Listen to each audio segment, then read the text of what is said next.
Some of Ruby Franke's in-laws are speaking out right now. And some of this information is really telling and shocking.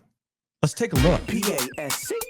What's up, y'all? It's your boy Pascal back at it again with another pop-up video. Be sure to follow me on all my social medias, The Pascal Show, one word. Hit that like button down below, and let's not forget to crush that subscribe button if you're watching on YouTube. And if you're watching on Facebook, make sure you crush that follow button on my Facebook page if this is your first time checking out this channel right here.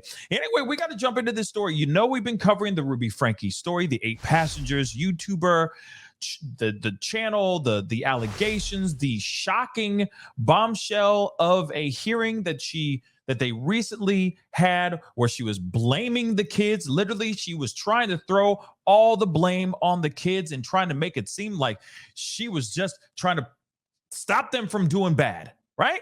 Pretty crazy stuff.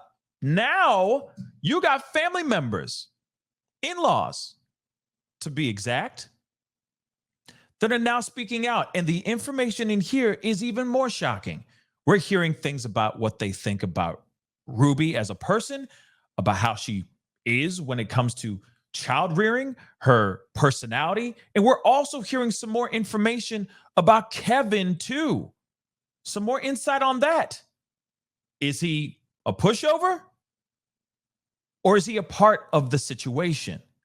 Let's take a look at this article. It's pretty wild, guys, okay? And you see, YouTuber mom, Ruby Franke's family says she should be put away forever. I agree, if she's fully convicted, of course, of this stuff. And then, of course, the allegations that she said against her children, they're saying that those things are lies. And again, I got to use these code words, unfortunately, guys, because this is the way we live. The family of YouTuber mom, Ruby Franke, says she should be put away forever if convicted of 6 counts of that after one of her sons was found in dire straits. All right. Speaking exclusively to the Daily Mail, Ruby's sisters-in-law, Cynthia and Jennifer Franke, say they believe that these allegations against, they believe the allegations against the mother of 6 and say that they are shocked and sickened. Last week, we already know that she made some very unbelievable, unthinkable claims about her children and them doing some very, very bad things. But Cynthia said, I don't know what to believe from her. I think she's lying. She's putting the blame on her 2 kids to validate what she did to her children.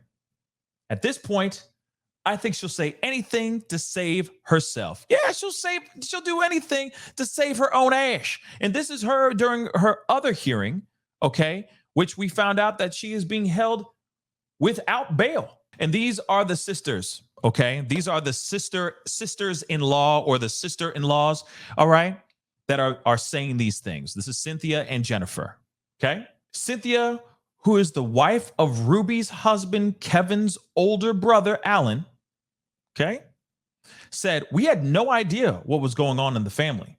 I don't think she should get out on bail. I do believe the allegations against her. After all of this, she should be put away forever if convicted. Now, Jennifer, who is married to Kevin's older brother, Aaron, said, Ruby isn't really my cup of tea. Interesting. I've never really liked her from day one. She's always thought she was better than anyone she's around. If you look up narcissist in the dictionary, there would be a picture of Ruby. That is some crazy stuff. Jennifer said that Ruby has always been a super strict parent. And she told the Daily Mail about a time when Ruby and Kevin brought some of their kids to their house for dinner. After dinner, my kids grabbed some snacks to eat. They offered some to the kids, Ruby's kids. She wouldn't allow them to eat any of the snacks. Then Ruby had the gall to say to me, I just can't believe you allow your kids to run amok in your kitchen. I told her it's my house and my kids. She's very pious. I couldn't wait for them to leave. I think that was the last time I saw her. Yeah, I'd be like, yo, you can leave with all your judgment. You can take that stuff and go back home. Real talk. Jennifer wanted to make it clear that her family is not affiliated with Ruby adding that they have gotten a lot of hate since the arrest. Yeah, I mean, I get it. They're sitting here going like they're going to try to distance themselves from the situation as best as they can. Do you blame them? Also, these are not the family that's out here all up in the videos, doing all kinds of vlogs and YouTube videos and all that. That is her side of the family that's making all that kind of content. Okay. So I do believe that maybe Frankie, the Frankies, not Kevin, but the Frankies, his extended family, in-laws and whatnot, may not know what's really going on behind closed doors. They may not know anything at all. But when it comes to Ruby's side of the family, I don't know. I mean, they're the ones who are doing all that content and everything. So they might know a little bit more than what they're giving off right now. None of us, Frankies, knew about any of this stuff. Okay. And then she said, adding that she hasn't seen Ruby or Kevin in about a decade. Dang. Jennifer added that the rest of the Frankies looked down on Ruby for starting this popular YouTube channel, 8 Passengers. When they started doing their YouTube channel, no one on Frankie's side of the family wanted to be any part of it. We thought, how could you be taking care of your kids and filming them? And I think that's an ongoing argument on a lot of people, with a lot of people, when it comes to these family vlogs, right? You're showing every bit of these children's lives on these vlogs and you're profiting off of it. That's one of the biggest issues that people are saying, like you're exploiting your children for a bag. And I get that piece. I definitely do. When it turns into something bad like this, I can see how family vlogging can go bad.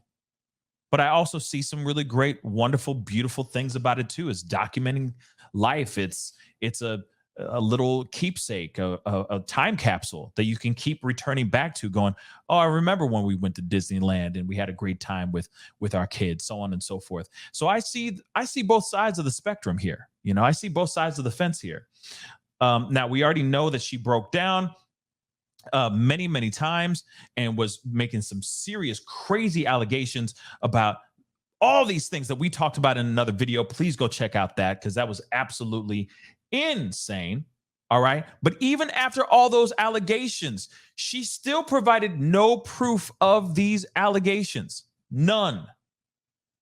So one of the sister-in-laws, Jennifer, said, I don't think there's any excuse for what she did to those 2 children.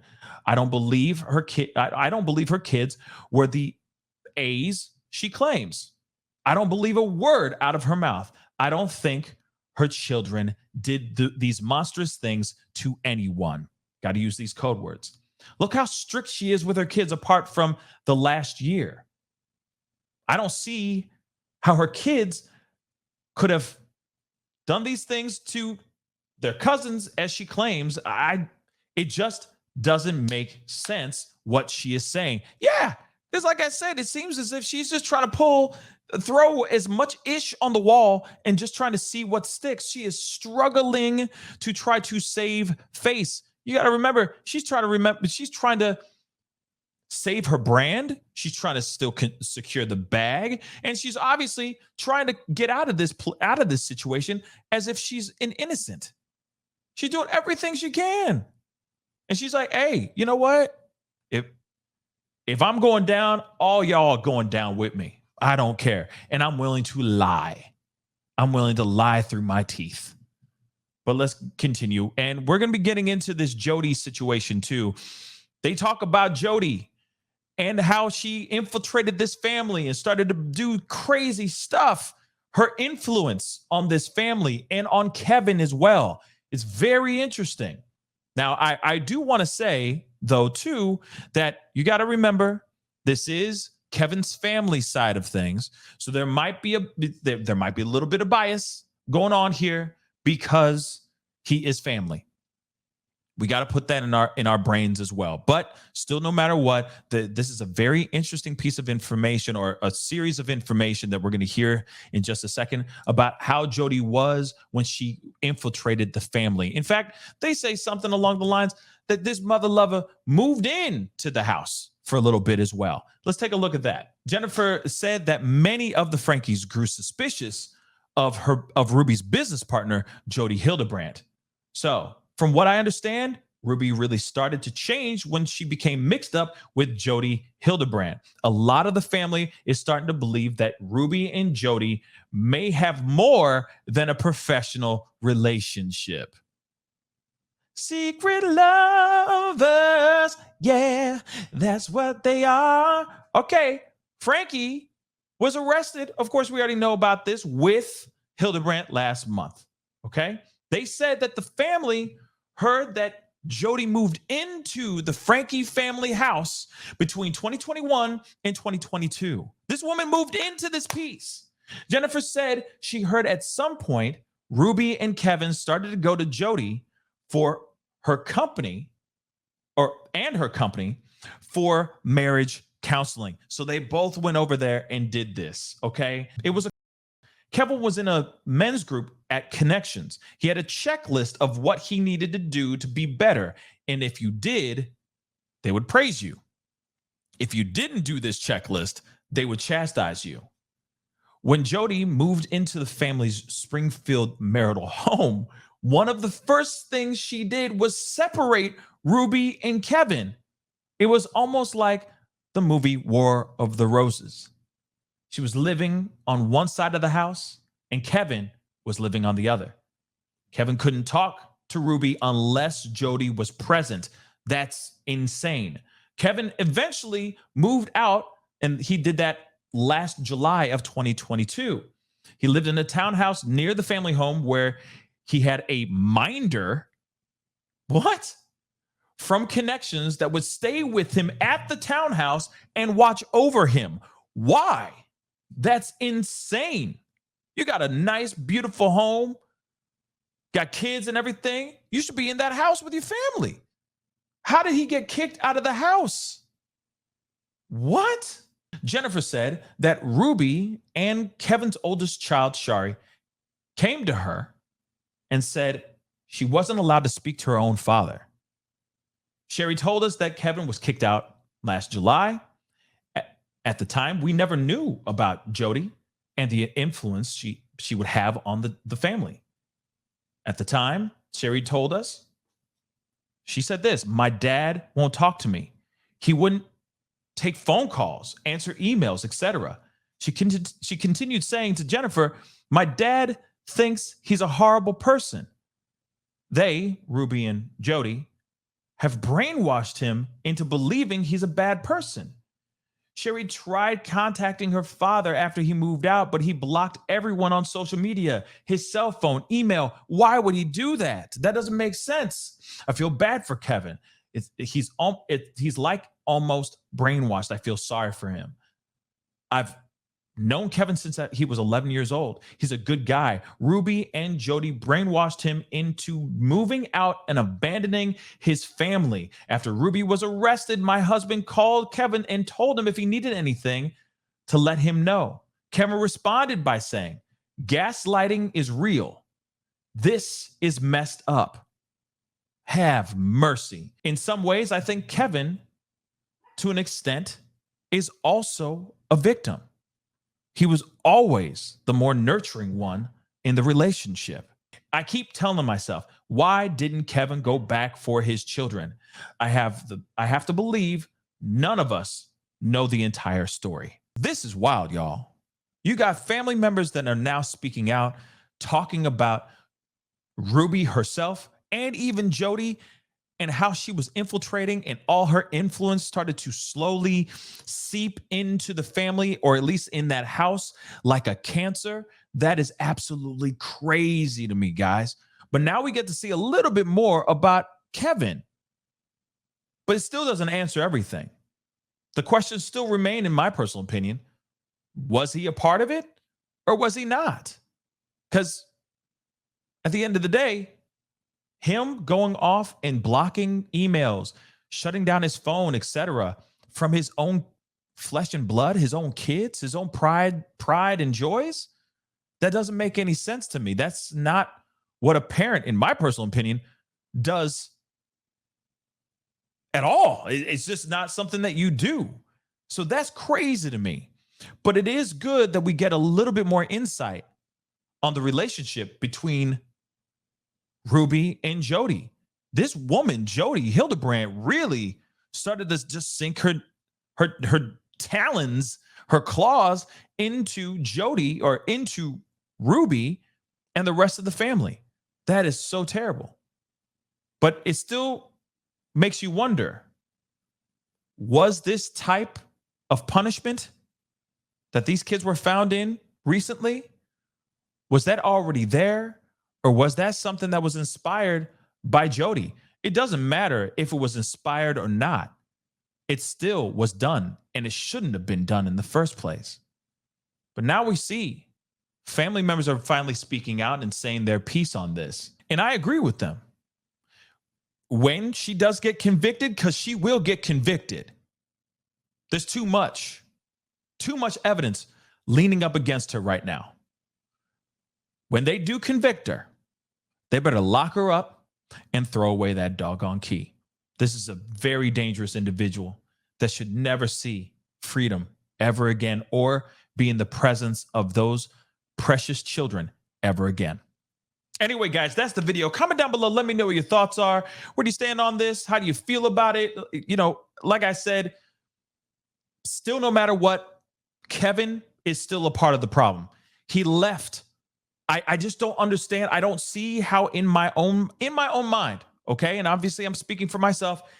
I just don't see how any parent would just pick up, leave, block phone numbers, block emails, block communication to your own children. I'm sorry. No, you would have to take me out. You know, I'm not going down without a fight, especially when you talking about my own kids. Nah, I'm not just packing up and going to a townhouse and letting connections have another person live with me, monitoring every move I make. Hell no. But anyway, guys, it's to me, it's just a strange series of events. And hopefully we get closer to the truth and we get justice. Anyway, guys, that's the video. Comment down below. Let me know what your thoughts are. Hit that like button down below. And if you're watching on Facebook, don't forget to hit that reaction button. Hit that subscribe button if you're watching on YouTube. And of course, if you're watching on Facebook, don't forget to crush that follow button. It'd be great to have you a part of the Pascal Show on both platforms.